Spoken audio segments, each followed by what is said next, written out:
Primero, buenas noches, bienvenidos.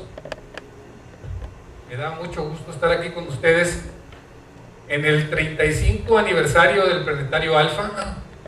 Y bueno, vamos a tratar de dar una pequeña plática que titulamos muy pomposamente, pero ahorita va a haber una explicación de por qué el título, de la nebulosa de la Calavera y otras extrañas luces del zodiaco. Esto no tiene nada que ver con gente que se dedique a la astrología, ni mucho menos, para nada, ¿no?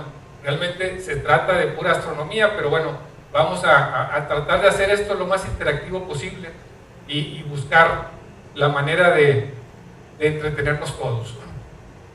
Primero, déjenme platicarles, antes de entrarle al tema de lleno, que hace 2 semanas, concretamente el sábado, hace 2 sábados, ahora con las lluvias en Monterrey, se presentó este extraño fenómeno, hablando de extraños, del planetario, que es una arcoíris doble. A lo mejor ustedes alcanzan a ver este otro que está aquí, se ve un poco menos fuerte que el primero,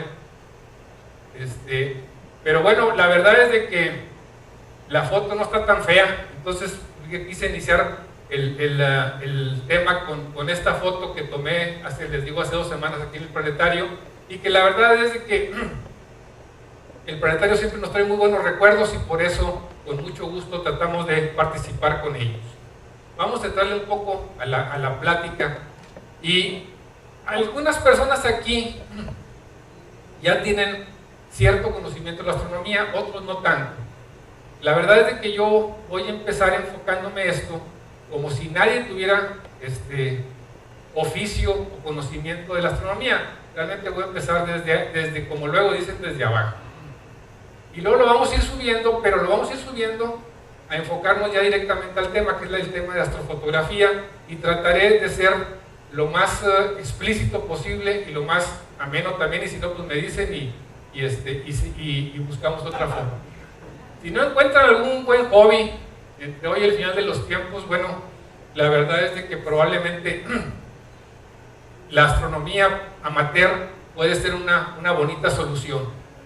Hablemos un poco de la observación astronómica, sin pretender, tampoco vamos a hacer una novela, pero intentaremos enfocar el primer paso o el cómo comenzar, y por otro lado trataremos de hacer un acercamiento con la astronomía amateur. Requiere también algo de paciencia, no se puede todo así muy rápido, sino que tiene que uno ser paciente e ir entendiendo poco a poco la astronomía. El problema, y se los digo porque yo lo tengo muy presente, cuando a mí me gustaba la astronomía desde hace muchísimos años, tal vez desde los 15 o 16 años, pero la verdad es de que nunca compré un telescopio y nunca me preocupé por ella tampoco. O sea, había, no sé, ustedes no lo recuerdan, pero los más antiguos a lo mejor aquí sí lo recuerdan. Hay unos libros que se vendían en la calle, una colección de España, que eran 100 libros y se vendían uno por semana. Me acuerdo que el segundo libro fue de astronomía, y en ese libro particularmente tenía fotos muy interesantes, de las primeras fotos que hacían los observatorios astronómicos. No había telescopio Hubble, no había nada, cosas por el estilo. La verdad es que los telescopios, pues de los más modernos en aquel entonces, la verdad es de que hoy en día prácticamente son obsoletos. Y sin embargo, ahí estaban las fotografías, a lo mejor pequeños manchones, porque eran cámaras CCDs que se iniciaban, que se enfriaban con hidrógeno líquido, pero que los astrónomos buscaban la forma de entretenerse haciendo fotografía, que pudiera ver la gente, no sus fotografías científicas. Entonces, de alguna manera, estas fotografías a mí me llamaban mucho la atención, y ahí se quedó en el tiempo. Cuando pude comprar un telescopio, y eso fue ya como por el año 2003, compré un telescopio y empecé sin paciencia, y ese es un gran problema. Quería yo ver todo, quería ver las cosas desde la ciudad, no quería salir al campo, no quería hacer la observación, digamos que contemplativa, sino que lo quería hacer con mucha ansiedad. Entonces las cosas no resultaban. Cuando empecé a tomar conciencia de ello y empecé a decir, bueno, esto tenemos que encontrarle un lado agradable, un lado bonito, ahí fue cuando empecé ya a ver los objetos, a centrarlos, a enfocarlos bien, y me llevé la sorpresa de que todos los objetos se veían en color gris. Y claro, bueno, pues con un telescopio los objetos normalmente se ven en color gris, salvo muy honrosas excepciones. Tal vez la nebulosa de Orión, en un lugar muy oscuro, alcancé a verle, bueno, mi ojo a lo mejor me mintió, pero yo juro que vi color rojo y verde. Entonces, y otro tipo de nebulosas que también efectivamente, de alguna forma, se le ven ciertos colores. Pero no se le veía aquella vivencia que uno está acostumbrado a ver en las revistas. Uno ve las revistas, abre la revista y ve las fotografías que se ven pues, hermosísimas en colores. Entonces, bueno, ¿por qué sucede eso? Y eso fue lo que me fue orillando un poco a la fotografía. Pero vamos a seguir un poco con esto. Partiendo del principio de que todo ser humano que puede voltear al cielo es un astrónomo, lo primero será decidir con qué instrumentos se utilizarán para observar el cielo. Estos instrumentos pueden usarse la vista simplemente, no se necesita un instrumento, sino nuestra vista, y se puede contemplar el cielo en una noche bonita, despejada, agradable, sin contaminación lumínica, y tal vez con la propia vista podemos tener una visión de casi 180 grados y tener una visión de muchas constelaciones, de cúmulos globulares, algunos que se pueden observar a simple vista, de galaxias que se pueden observar a simple vista, y por supuesto de muchas estrellas. Si a esto le vamos a sumar que le podemos poner un binocular o un telescopio, eso va a incrementar y a limitar también ciertas cosas. Aquí tengo un pequeño video enseguida. La idea es de ver cómo es posible, esto se hizo con una cámara, cómo es posible ver algunas constelaciones. Veamos el video y ahorita lo platicamos.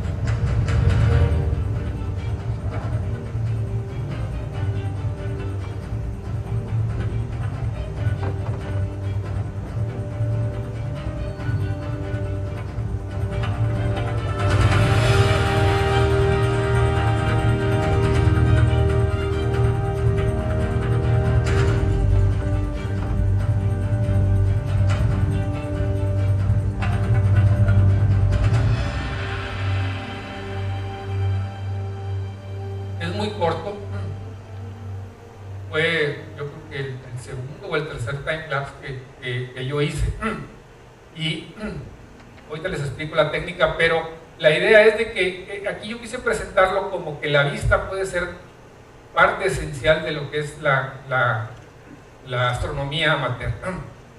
La vista es importante en una noche despejada y en una noche con muchas estrellas, donde se pueden ir identificando las constelaciones y al mismo tiempo se puede ir conociendo más del cielo.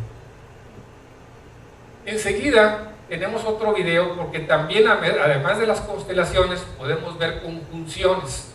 En el siguiente vamos a ver la conjunción de Júpiter, Venus y Saturno, que son, digo, que parecen tres estrellas, pero que en realidad eran tres planetas que se pusieron en triángulo, de tal suerte que si le podemos dar ahí.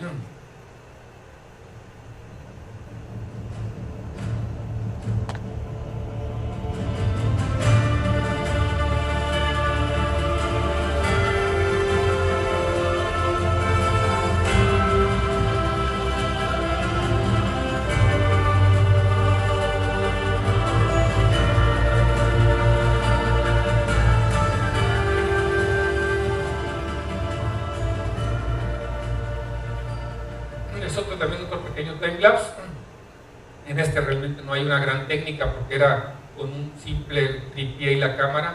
En el otro sí llevaba un poco más de técnica porque lleva un dolly de movimiento, etc. Pero ahorita vamos a entrar a ese tema. Así pues, yo les decía que si le pueden poner un binocular a su vista, la experiencia se va a hacer más viva al detectar un mayor número de estrellas, pero más limitada la visión. Si le ponen un telescopio, todavía más vivo, pero más limitada la visión. Entonces, aquí realmente estos instrumentos nos van a poder ayudar a ver cosas más interesantes y más profundas en el cielo, y a veces no necesariamente a disfrutarlo en toda su majestuosidad. Si se decide usar el telescopio, recuerden que es preferible llevar un plan que programe la observación.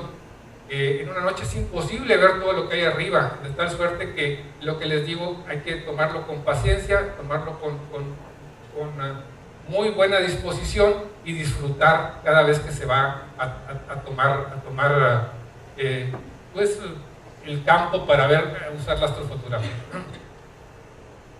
No olviden que, nomás eso es una aclaración, porque la astrofotografía incluye ver al sol, pero en este caso no olviden que el sol a simple vista o a través de un telescopio ocasiona daños severos a la vista, que no pueden ser reparables. Por eso no lo hagan, a menos de que exista los instrumentos de bloqueo y los filtros que son verdaderamente imprescindibles. Y hablando del sol, vamos a tocar el tema del sol enseguida con un pequeño video en donde se presenta, y voy a ir platicando un poco mientras la presentación del video, algunas imágenes del sol que tomé durante 2012 y que se conjugan todas en un solo video. A ver, Blas, si podemos. Este es son soles que están realizados con filtros de hidrógeno alfa y filtros bloqueadores. Estas son las antenas del mirador, del Cerro del Mirador aquí en Monterrey. Esta es la Estación Espacial Internacional cruzando enfrente del Sol. No es una mosca, porque él me había dicho que era una mosca, pero no.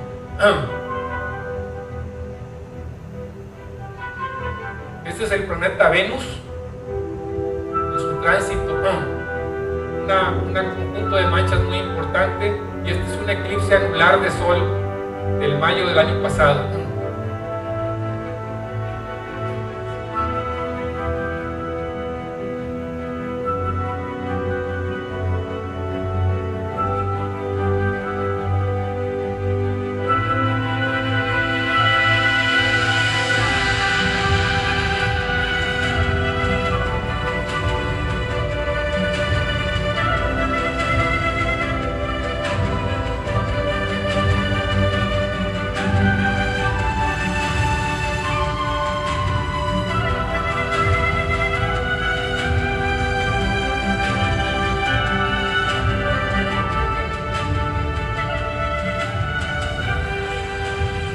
La verdad es que el sol también tiene su majestuosidad, pero bueno, hay que cuidar mucho el tener los instrumentos adecuados para usarlo, para poder apreciarlo, verlo o fotografiarlo. En las observaciones nocturnas, no olviden, esto es muy importante porque a veces se nos olvida, es muy fácil, hay llevar la ropa adecuada al clima del lugar donde se pretende hacer esta observación. Algunos pueden ser extremadamente fríos por la noche, sobre todo donde hay la altura sobre el nivel del mar es superior a la que tenemos, por ejemplo, en Monterrey. Es decir, si vamos a Galeana, aunque aquí en Monterrey estemos a 40 grados y en la noche a 30, en Galeana podrán estar como a 27 en el día y probablemente en la noche estén a 2 o 3 grados centígrados. Es decir, hay que ser muy precavidos, porque no hay que olvidar llevar la ropa adecuada También pueden ser muy calientes. Pueden ser muy calientes. Esto es increíble, pero estaban en una observación en California y tenían una fogata, se fueron a cenar y cuando regresaron ya el telescopio en fin, bueno. En este hobby se puede tener una filosofía contemplativa y se conformará unos con solo observar de vez en cuando. Y también otros quieren registrar cosas, como los fotógrafos. Finalmente están los que quieren obtener resultados científicos. Otro día vamos a hablar de instrumentos científicos y de observación científica. Hoy solo tocaremos de manera muy light la fotografía estética. Las fotografías se dividen en prácticamente dos, que son la científica y la estética. El padre de las imágenes de la fotografía estética es David Malin. Los fotógrafos reemplazaron, decía él, la paleta y el pincel por la película y la cámara, y hoy en día con la cámara y la digitalización. Este arte se vende, es educacional y es emocional.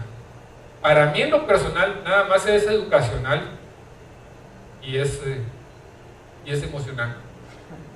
Nunca he vendido ni creo que vaya a vender jamás, pero bueno, sigamos. Esa es la opinión del señor Mali. Sin embargo, a pesar de que yo no hago fotografía científica, esta en principio pues es una fotografía científica. Concretamente esta tiene una historia. La Universidad Nacional Autónoma de México, el Instituto de Astronomía, me habló una vez el director del instituto y me dijo: oye, fíjate que hay una supernova en la galaxia M100, ¿Pablo es M100 qué? 101, 102, ya no me acuerdo, 110, ¿no? No, 102, 102, tiene razón. Y quisiéramos que le tomaras una fotografía, el negativo, con filtro de hidrógeno alfa, y que me la mandes. Entonces, bueno, fui, la tomé y se la mandé, que fue esto, y les parece que les gustó. Pero aquí hay una cosa interesante que yo no sabía hasta que ellos platicaron luego. Es decir, aquí vemos muchas estrellas, son todas estas puntitos negros, ¿no? Y aquí concretamente está la galaxia, una galaxia espiral. Y este punto grande que está aquí es la única estrella que no está dentro de nuestra galaxia. Todas están en nuestra galaxia, excepto esta, que esta es de esa galaxia precisamente. Pero lo interesante aquí del punto es que si la galaxia mide de este punto a este punto, algo así como 100 mil millones de años luz, 100 mil años luz de este punto a este punto. Imagínense el tamaño de esta cosa. O sea, a lo mejor son 1000 años luz. Es verdaderamente impresionante el tamaño de lo que fue esa supernova. Pero bueno, ahí quedó registrado. A ellos les serviría para algo que bueno, ojalá. A mí la verdad yo se las enseño como la excepción a la regla. O sea, no hay imágenes científicas aquí, solo estéticas. Y vamos a empezar a presentar algunas y platicar sobre ellas. Esta es una imagen, esta es una imagen de prácticamente el centro de la Vía Láctea. El centro de la Vía Láctea debe ser más o menos por esta parte, más o menos. Y entonces aquí nos presenta un par de nebulosas conocidas, que es la nebulosa de la Laguna, o M8, la nebulosa trífida, o M20, y todo lo demás que vemos aquí, toda esta luz amarilla, todos estos puntitos, incluso todo lo que es la luz que se pierde, que dejan de ser puntitos porque la resolución de la cámara no da para más. En realidad son soles, son, bueno, estrellas como nuestro sol. Entonces en nuestra galaxia tenemos, pues ahora sí, como dijo Carl Sagan, que además decía que él no lo dijo, pero bueno, miles de millones de estrellas. En este caso se cree que en la galaxia hay 400.000, como 400.000, y luego le ponen 6 ceros más, millones de estrellas, es decir, como nuestro sol, unas más grandes, otras más chicas, unas más calientes, otras más frías, pero bueno, ahí están de alguna forma cientos de miles de millones de estrellas solo en nuestra galaxia. Entonces esta foto, la verdad es de que es lucidora, a mí me gusta, ¿verdad? Y es lucidora y es muy, muy sencilla. Aquí hubo un testigo que está aquí presente cuando tomé esta fotografía, que es Pablo Loni, porque la hicimos en las termas de San Joaquín, si mal no recuerdo, hace ya como 6, 7 años más o menos. Que fue una de las primeras fotos por las que me empecé a sentir medio orgulloso, porque decía, bueno, está más o menos aceptable y bonita. Impresa se ve bien, no pierde resolución. Pero se hace muy sencillo con una cámara común y corriente, bueno, una cámara reflex digital, sobre una montura ecuatorial para que dé ya seguimiento a la Tierra, a la rotación de la Tierra, y es una foto de 10 minutos, realmente no es aparentemente tan complicado. Entonces, esto es una fotografía que se le llama, o sea, en la técnica de astrofotografía, una fotografía en RGB. Lo van a escuchar muy frecuentemente. ¿Qué es RGB? Déjenme decirles que todos los chips digitales de todas las cámaras digitales, desde las cámaras de los teléfonos celulares hasta las cámaras refrigeradas para científicos astronómicos, su chip, del tamaño que sea, son en blanco y negro en origen. Pero en las cámaras que venden hoy en día para hacer fotografía turística, etcétera, y que se usan también para astrofotografía, las cámaras de los teléfonos celulares, tienen en el frente una cosa que le llaman matriz de Bayer. Esa matriz de Bayer es como si le pegaran una calcamonía de colores. Esos colores son lo que daría, serían filtros, vamos a decir así, del color blanco y negro, que después la máquina, la cámara, interpreta y decide y pone ya los colores cuando la fotografía se revela dentro de la propia cámara. Esa matriz de Bayer tiene básicamente 3 colores. Y si hacemos una cuadrícula, vamos a suponer que hiciéramos una cuadrícula aquí, esta foto es de 16 megapíxeles, bueno, pues entonces habría que dividir en 16 millones de cuadritos, ¿verdad? Entonces tendríamos que el primer cuadrito de aquí sería verde, el segundo rojo, y luego abajo otro uno azul y el siguiente uno verde. Es decir, 2 verdes y arriba rojo y azul. 2 verdes esquinados, rojo y azul. Y así todo. De tal suerte que eso es lo que permite que aparezca el color. En las cámaras de blanco y negro para la astrofotografía, que son el sensor en blanco y negro, lo que se hace es ponerle filtros, ponerle un filtro rojo, un filtro verde y un filtro azul. Se toman 3 fotografías y luego se combina el rojo, el verde y el azul y se obtiene una fotografía en color. Entonces ese es vamos a decir, el secreto de las famosas fotografías, o lo que significa ser una fotografía de RGB. Algunos le agregan LRGB en astrofotografía.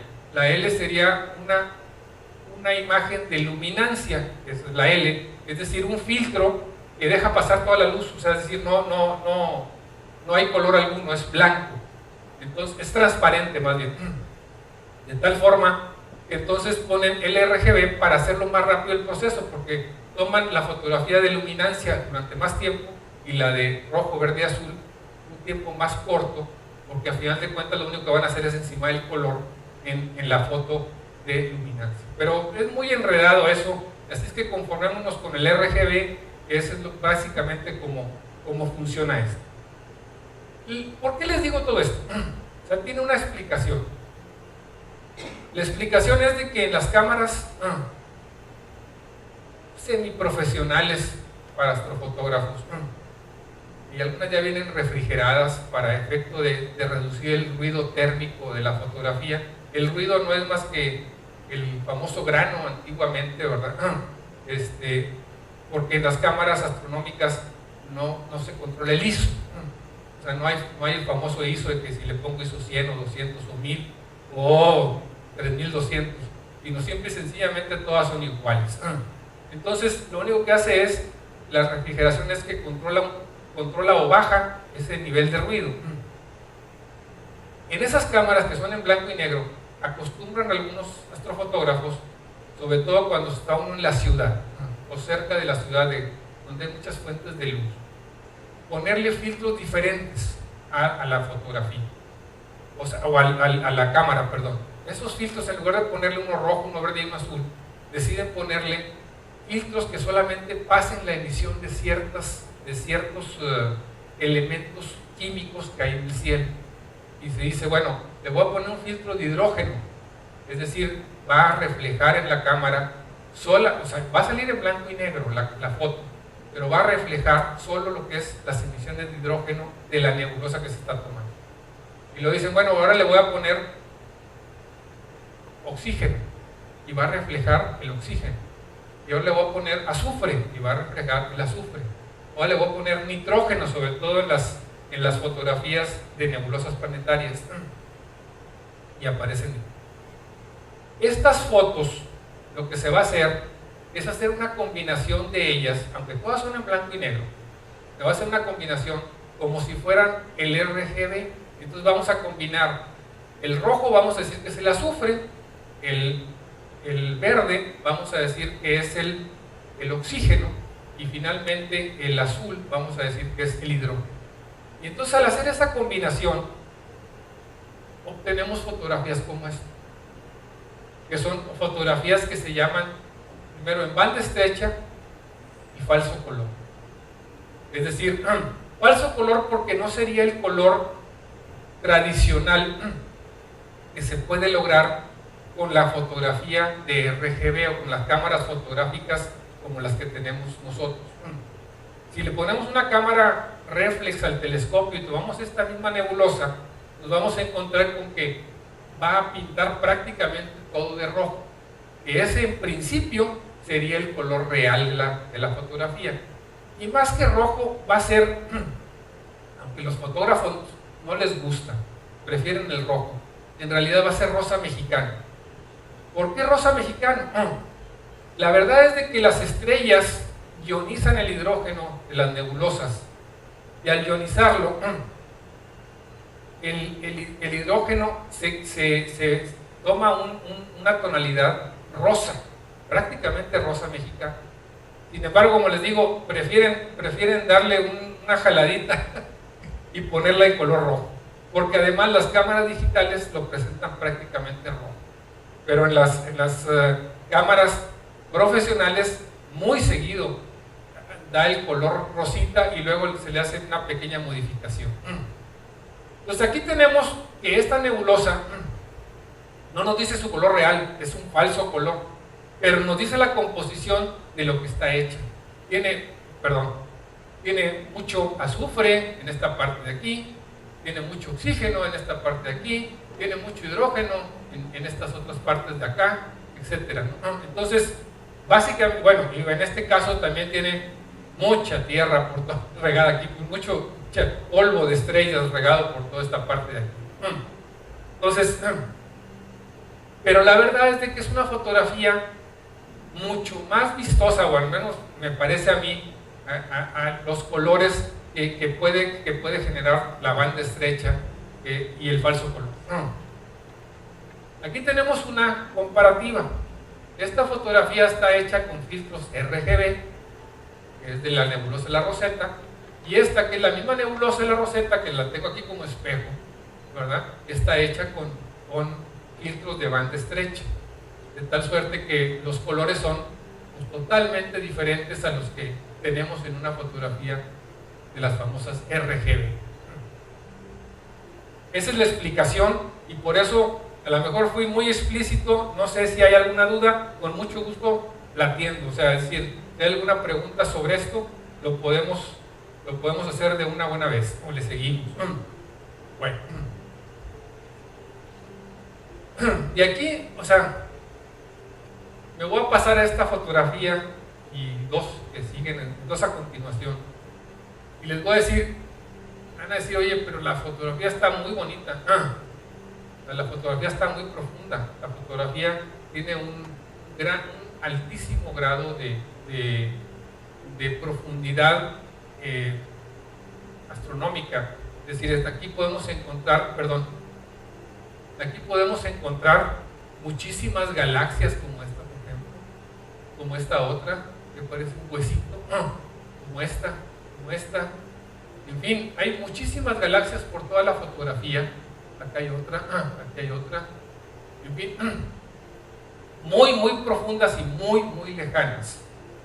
Y bueno, y por otro lado tenemos la galaxia principal, que es M51, o el remolino, Wilbur en inglés, ¿verdad? En donde además tiene bueno, pues alguien dice que es una galaxia en colisión, otros dicen que no, que todavía no llega, y otros dicen que es parte de la propia galaxia. La verdad es de que no se han puesto muy de acuerdo en lo que significa esto, o es simplemente una forma propia de la galaxia, pero sí se cree que es otra porque tiene aquí mucho material residual que le llaman material de Jet, no me acuerdo cómo se llama, Pablo. Bueno, material de Jet, vamos a dejarlo así. Pero esta fotografía, fíjense la diferencia. Esta fotografía tan bonita es porque viene de un telescopio.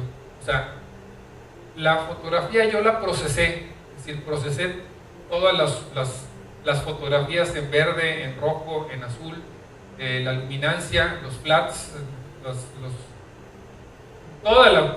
todo el proceso completo.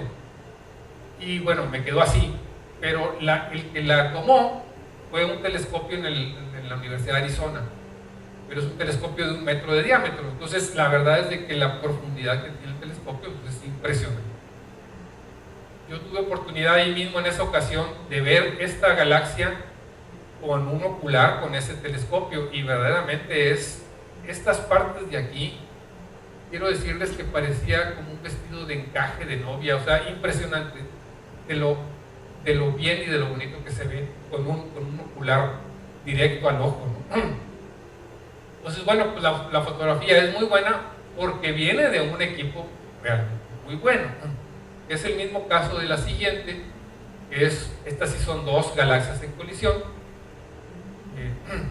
que le denominan como la galaxia de las antenas por estos chorros de jet que tiene aquí, y que hace parecer las antenas de un insecto, ¿no?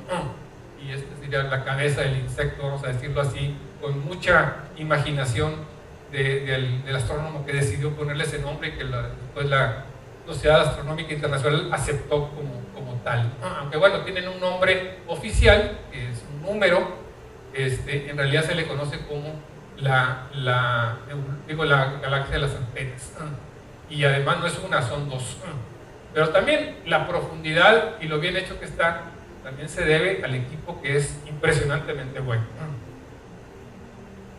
Una más, y esta de lo que me siento orgulloso es de la profundidad que tiene.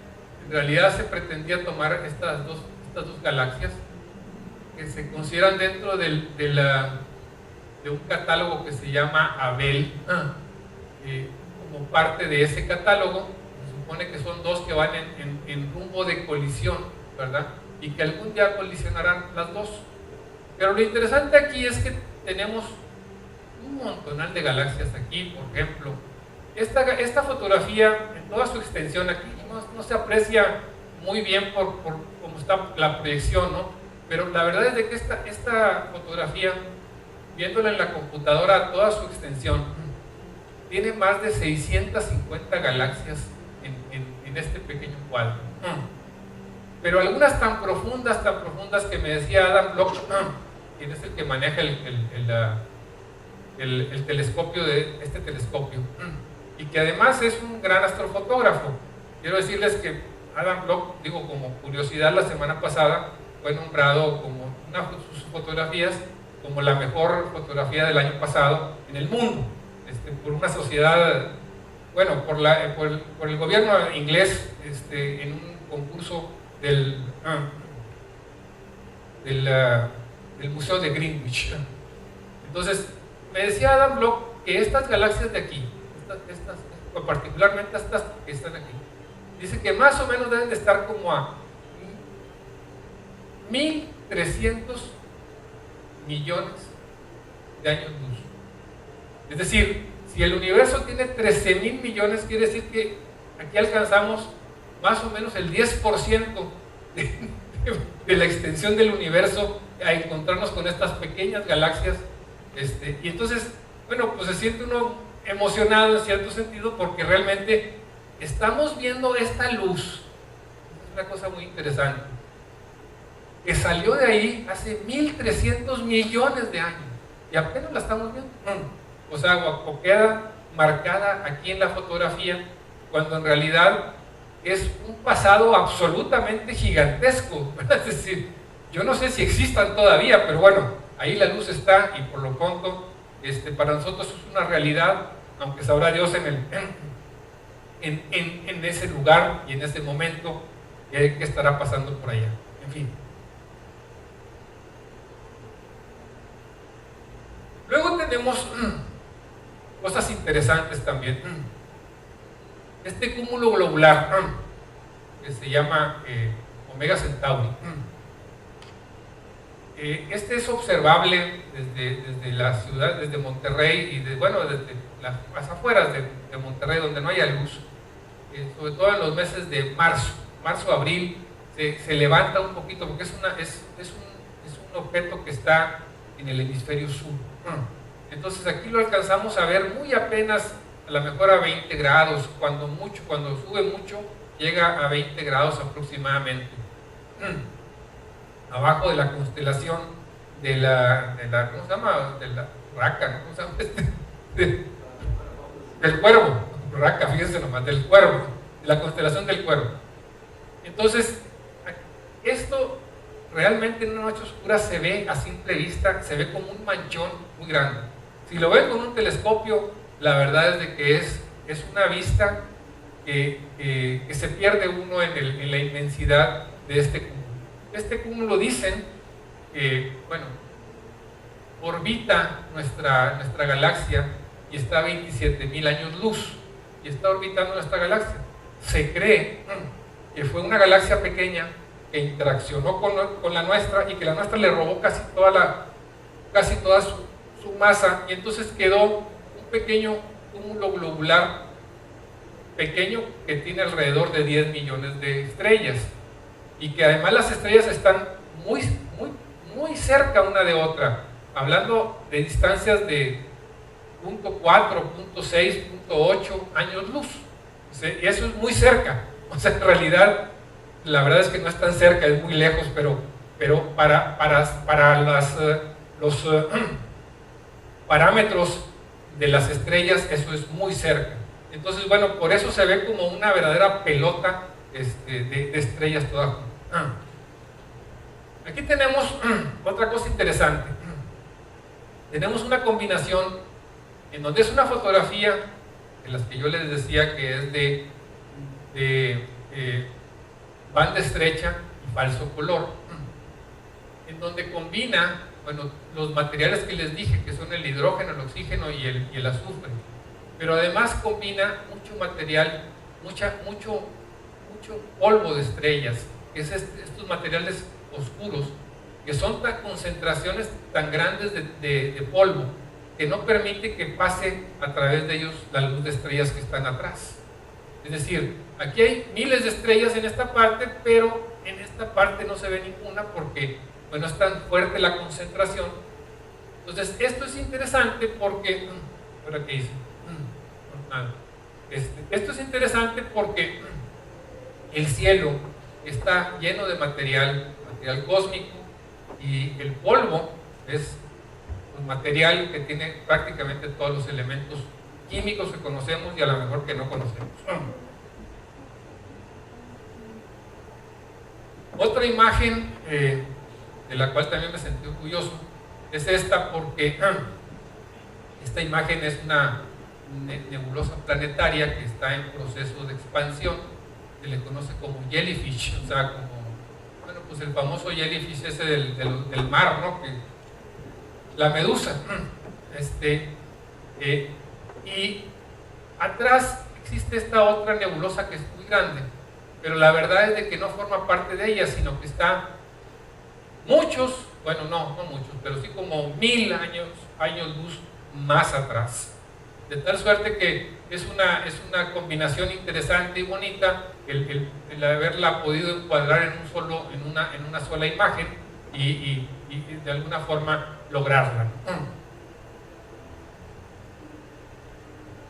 Otra más, también en banda estrecha, que también es muy interesante por varias razones. Aquí han oído hablar mucho del telescopio Hubble, porque el telescopio Hubble, la verdad es de que hizo grandes contribuciones a la ciencia, hizo grandes contribuciones a la fotografía astronómica, pero sobre todo que sus primeras fotografías causaron tal sensación, ¿verdad?, que empezó realmente a cambiar la visión la visión de los astrónomos en muchos sentidos acerca de los eventos que suceden en el universo. En este caso, por ejemplo, esta parte de aquí, que diseño, es lo que ellos nombraron alguna vez, porque existe una fotografía específica de esto. Esta parte, toda esta parte, existe una fotografía específica de esto del Hubble, donde le dicen que son los pilares de la creación, que sería este es un pilar, este es otro pilar, este es un tercer pilar. Entonces se dicen esos pilares que están llenos de gas, que están llenos de polvo y que están llenos de actividad. Hay muchas protoestrellas, así le llaman, que son pues el principio de las estrellas, en donde empieza a formarse. Luego ponen ejemplos que como este, que también es una protoestrella más grande, y empieza por todos lados a resurgir o a seguir su expansión en el universo. Entonces, lo interesante de aquí es que se hizo famosa esta fotografía precisamente por eso, porque ayudó muchísimo a los científicos a comprender cómo las nebulosas eran los pesebres de las estrellas y cómo ahí se formaban las estrellas y posteriormente sus sistemas solares. Y hablando de estrellas y sistemas solares, presento esta fotografía. Son dos fotografías diferentes, una del Sol y otra de la Luna. No tiene nada que ver una con la otra, porque por ejemplo este mide 1.400.000 kilómetros de diámetro y esta anda por alrededor de los, ¿qué será? 4.000 kilómetros, no, 3.000 kilómetros, 3.600 kilómetros de diámetro. La diferencia es abismal. Déjenme plantear aquí una cosa, y aquí a lo mejor el señor Pablo Loni, a quien yo respeto y admiro mucho, se va a levantar y me va a aventar un vaso de agua o un tomate si trae por ahí, alguna cosa. Pero déjenme decirles lo siguiente, lo que yo he pensado. Resulta que no está con un bastón, está más duro. Bueno, resulta que en nuestro sistema solar tenemos un Sol, una estrella, y tenemos en nuestro planeta una luna que está interactuando con él en muchos sentidos, y resulta que de repente coincide que la luna pasa frente al Sol en un momento determinado y lo tapa por completo. A veces no lo tapa completo, que se llama eclipse anular, y a veces lo tapa por completo, que se llama eclipse total, y solo queda el borde del Sol, donde se pueden ver las protuberancias, pero solo las protuberancias. Lo tapa con una perfección casi matemática. Entonces yo me pregunto, si en nuestra galaxia hay 400.000 millones de estrellas y se cree que hay 400.000 millones de galaxias, cada una con el igual número de estrellas, estamos hablando pues, de una cantidad abismal de estrellas parecidas al Sol.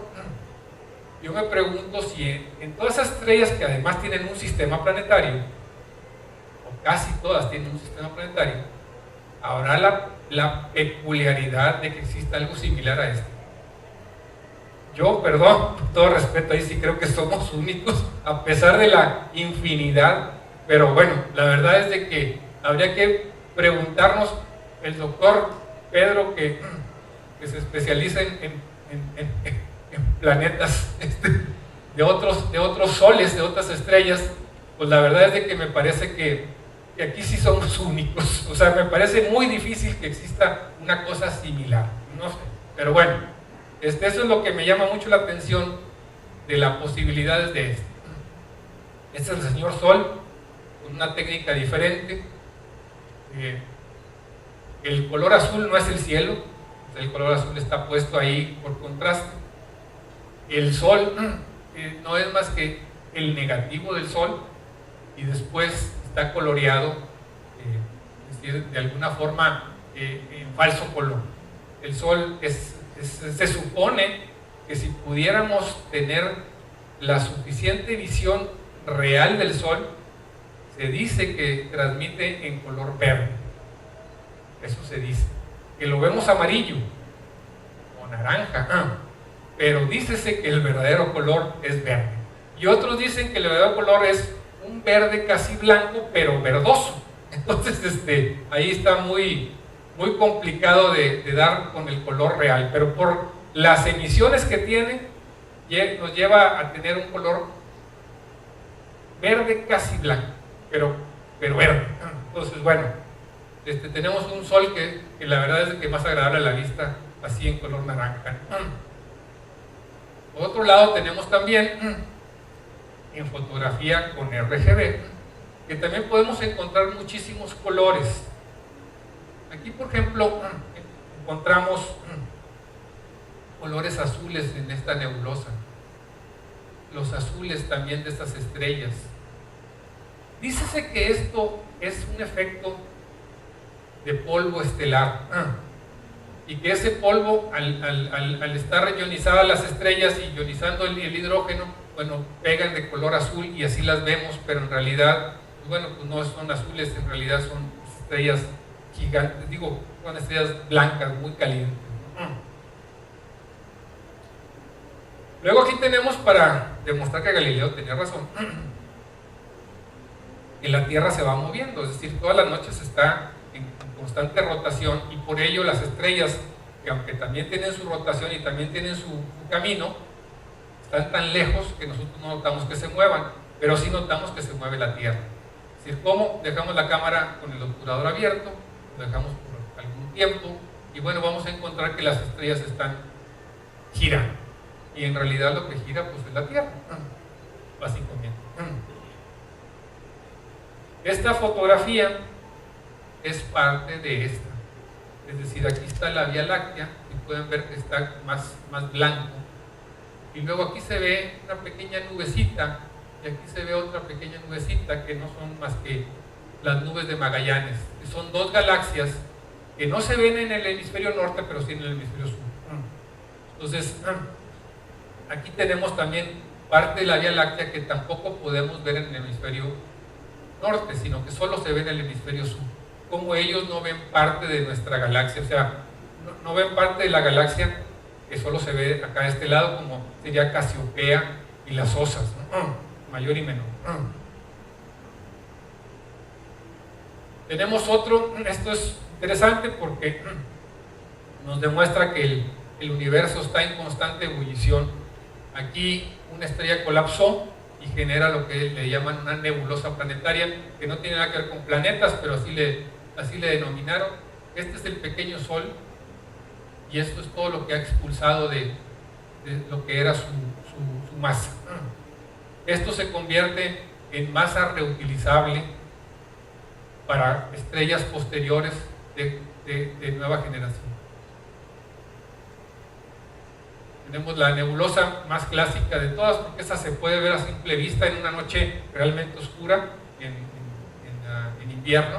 Es la nebulosa de Orión, en el centro de Orión, y que les digo que realmente es perfectamente visible a simple vista, y prácticamente se puede, con el telescopio es cuando pueden lograr ver algunos colorcitos en esto. Bueno, por último llegamos al objeto de la plática, de por qué el nombre de la nebulosa de la Calavera. Déjenme platicarles que esta fotografía es de la nebulosa de Soul Nebula, o la nebulosa del alma, ¿verdad?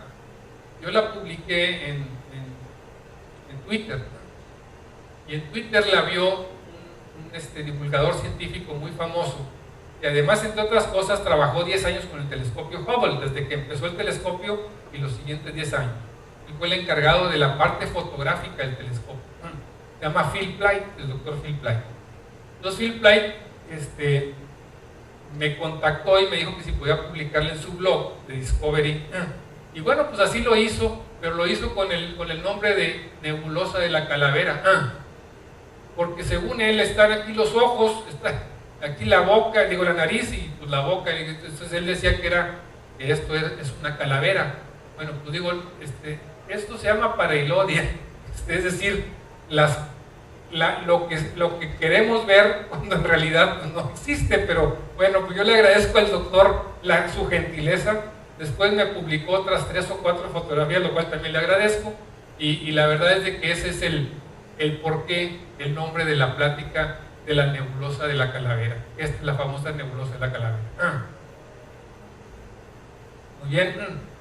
Voy a presentarles otros dos timelapses porque esta es una novedad. O sea, en realidad he estado con este asunto de que entre el asunto de la inseguridad, que ya no podemos salir fácilmente con sus telescopios a lugares oscuros o solos. Entonces, bueno, he ido buscando otros lugares y otra forma de hacer astrofotografía. Entonces, está de moda, o cuando menos empieza la moda, de hacer lo que se llama timelapse. Un timelapse no es más que tomar fotografías de una y otra y otra y otra, y luego unirlas como si fuera un video y hacer que tengan un cierto movimiento las fotografías fijas. En este video primero está hecho principalmente, aunque tiene escenas de Teotihuacán, está hecho principalmente en Real de 14, en San Luis Potosí, y tiene aproximadamente 6,000 fotografías fijas. Y luego vamos a presentar otro. Aquí pido una disculpa, pero con las prisas no me di cuenta y le puse la música, la misma música a los dos, pero no está fea. Entonces espero que los puedan disfrutar y ahorita platicamos acerca de ellos.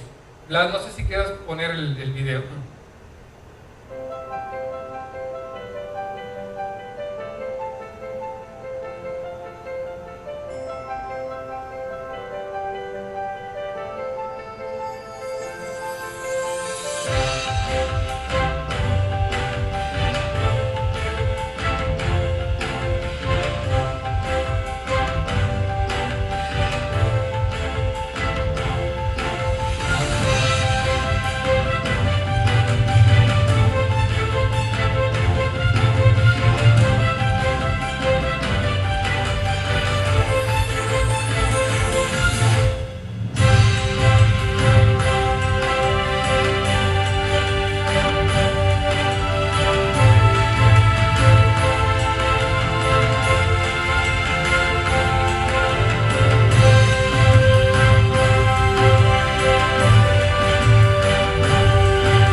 Blas, por favor.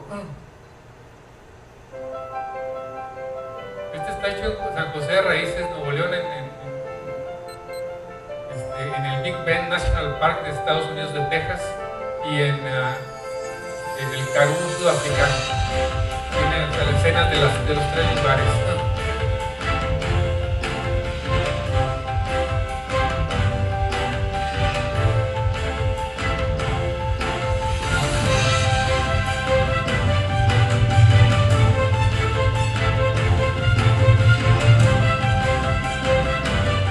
La verdad es que el mejor cielo de todos me pareció el de Galeana, Nuevo León. La verdad. Esto es Galeana, no. Es un cielo de primera, o sea.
Bueno, pues muchas gracias. Y no sé si tengan alguna pregunta o duda, con mucho gusto la resolvemos. Adelante. Hacerlo bien, ya estoy pensando estoy pensando una forma de buscar hacer un time lapse ya realmente más largo y más bien hecho. Ya luego te platico la idea. A ver, podemos, ¿saben qué? Es que aquí hay una cosa interesante. Esos videos que tienen movimiento es porque hay un aparato que se llama dolly, que no es más que un carrito que corre por un riel, y que tiene una pequeña computadora en donde la computadora se programa y se dice, bueno, a ver, vas a tomar una fotografía de tanto tiempo, vas a cortar, vas a mover el carrito, se detiene y luego vuelves a tomar otra fotografía, cortas, vuelves a mover el carrito, se detiene y así, de tal suerte que le dé movimiento y le dé fluidez. En una escena, no sé si podamos, Blas, poner de nuevo este video. En una escena les voy a mostrar, más o menos como por la mitad, pero bueno, les voy platicando mientras. En una escena se va a ver el dolly, la sombra del dolly, y cómo la cámara se va moviendo también junto con todo el tinglado, ¿verdad? Con todo el cielo que también se mueve. Aquí, bueno, ustedes ven que se están moviendo esos árboles que están enfrente, ¿no? Por efectos del famoso carrito ese que es el que mueve a la cámara, que de una u otra forma, bueno, le da ese sentimiento de movimiento que en cierto sentido es bastante más agradable que verle para fotografía fija.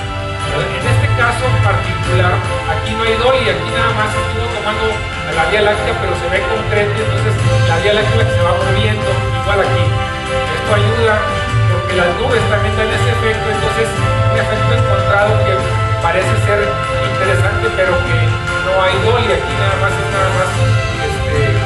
la visión de ambas cosas cruzándose. Miren, aquí está la cámara. Y aquí está el dolly. Si lo ven, ahí va caminando la cámara. Y va caminando, por supuesto, todo, ¿no? Acá también, aquí también se va a ver la cámara. Y aquí está el dolly. Pero son las sombras en la cámara, por supuesto, está acá atrás, ¿no?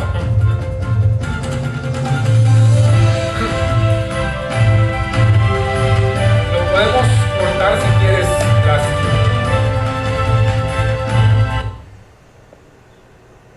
¿Alguna otra pregunta? Bueno, señores, pues muchísimas gracias por su atención. Esto es sus órdenes. Gracias.